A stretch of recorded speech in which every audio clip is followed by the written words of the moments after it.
How to create an interval estimation. In today's video, I'm going to show you 2 ways to create an interval estimate.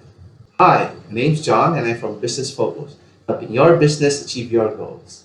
If you're new to this channel, don't forget to subscribe and let's get started.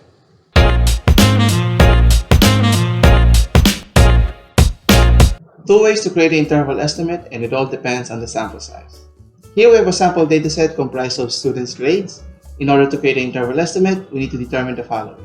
First to be determined is the sample size. Simply type in the function formula count and select the column under grades, and you get 30.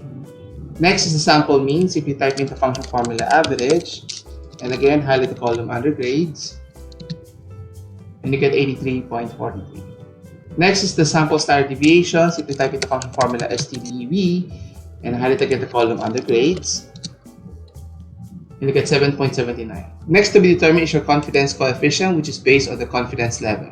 Now there are 3 common levels that are utilized: 90%, 95%, and 99%. If the confidence level is mentioned, we assume it's 95%, so we use 0.95 as our confidence coefficient. Next is the level significance. Simply subtract 1 minus with the confidence coefficient, and we get 0.05. Next is the Z-score, which is determined by our sample size. In this case, if it's greater than or equal to 30, we use the Z.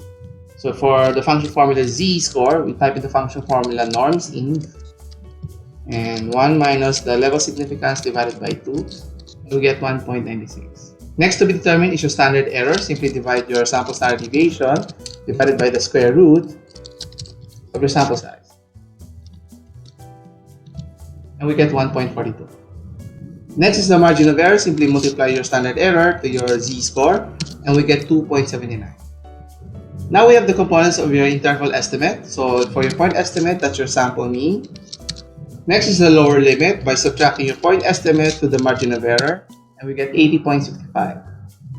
Next is your upper limit, simply by adding your point estimate to the margin of error, and we get 86.22. So the final answer is 83.43 plus minus 2.79, or 80.65 to 86.22.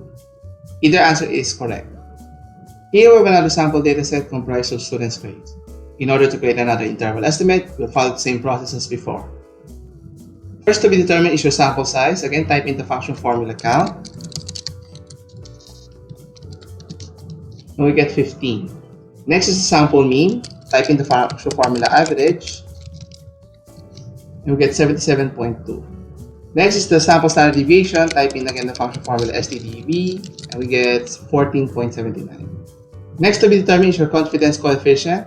So we'll assume it's 0.95. For the level significance, that's 1 minus the confidence coefficient, and we get 0.05.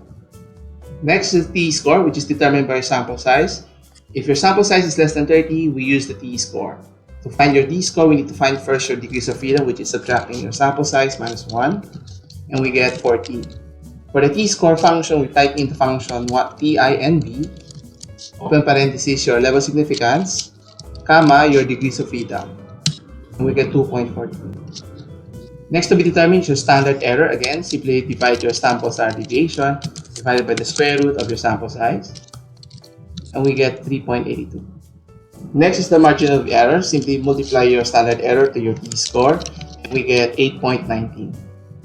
Now we have the components of the interval estimate. So for your point estimate, that's your sample mean.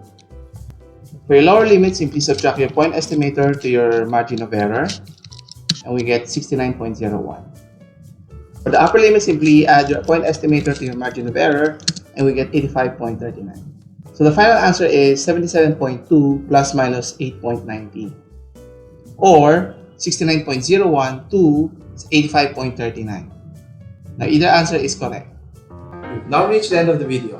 Don't forget to leave a comment down below and hit the like button. For more guides, tutorials, and tips, you can check out my other videos. Thanks for watching. I'll see you in the next one.